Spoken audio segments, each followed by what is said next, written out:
Hi friends, లేటెస్ట్గా ఆహా ఓటీటీలో చిరంజీవి అనే మూవీ స్ట్రీమింగ్ అవుతుంది. ఇందులో హీరోగా రాజ్ తరుణ్ నటించాడన్నమాట. ఇది డైరెక్ట్ ఓటీటీ రిలీజ్ చేశారన్నమాట. ఈ మూవీ డైరెక్టర్ వచ్చి జబర్దస్త్ అభి ఉన్నాడు కదా, అతను కమెడియన్, అతను డైరెక్ట్ చేశాడన్నమాట.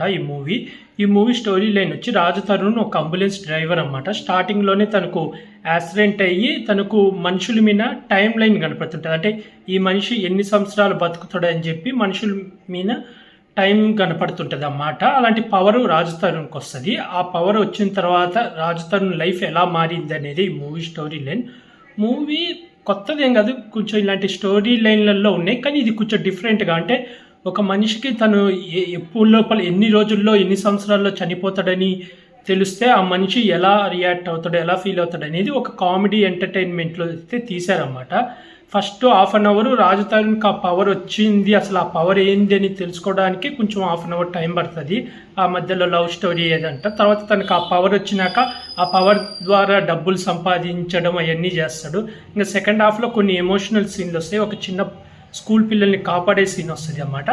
ఇదే సీను శివాజీది ఒక సినిమా ఉంది, యమలోకం వయాటు భూలోకం అని ఏదో ఉంటుంది సినిమా. ఆ సినిమాలో కూడా శివాజీకి మనిషి తల మీద రాతలు చదివే పవర్ వస్తుంది అన్నమాట. ఇలా హీరోయిన్ పెళ్ళవగానే హీరోయిన్ చచ్చిపోతుందని కానీ పెళ్ళి క్యాన్సిల్ చేసుకొని వెళ్ళిపోతాడు కదా, సేమ్ ఇలాగే. కానీ ఇందులో ఏంటంటే మనిషి ఎన్ని రోజుల్లో చచ్చిపోతాడు అని చెప్పి టైం లైన్, అంటే ఇతను 80 సంవత్సరాల్లో చచ్చిపోతాడు, 24 సంవత్సరాలు ఇతను చచ్చిపోతాడు, 25 ఏళ్లలో ఇతను చచ్చిపోతాడు అని చెప్పి టైం లైన్ కనపడుతుంటుంది అన్నమాట. ఆ కాన్సెప్ట్ పెట్టాడు, కానీ ఓటీటీఏ కాబట్టి చూడొచ్చు. మంచి కామెడీ ఎంటర్టైన్మెంట్ ఉంది. లవ్ స్టోరీ కూడా రొటీన్గానే ఉంది. హీరోయిన్ ఓన్లీ పాటల కోసం అలా ఉన్నట్టుంది. విలన్ క్యారెక్టర్ కూడా పర్లేదు, బాగానే ఉన్నాయి. నిడివి కూడా చాలా తక్కువ, 1 అవర్ 50 మినిట్సే ఉందన్నమాట. 2 అవర్స్ లోపే ఉంది.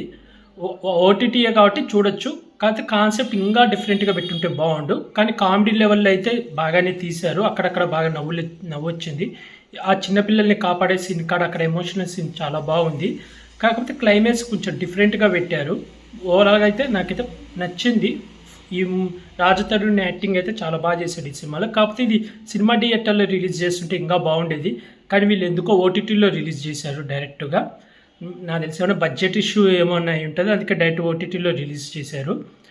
డైరెక్షన్ బాగుంది, ఇంకా కొంచెం డిఫరెంట్ స్టోరీ అయితే ఇంకా బాగుండేది. ఈ మూవీ మీరు ఇంకా చూడకపోతే ఆహా ఓటీటీలో స్ట్రీమింగ్ అవుతుంది, చూసేయండి ఫ్రెండ్స్. అలాగే ఇలాంటి మూవీ రివ్యూస్ కానీ మూవీ అప్డేట్స్ కానీ కావాలనుకుంటే నా యూట్యూబ్ ఛానల్ సబ్స్క్రైబ్ చేసుకోండి friends. Like, share, comment, subscribe friends. Bye.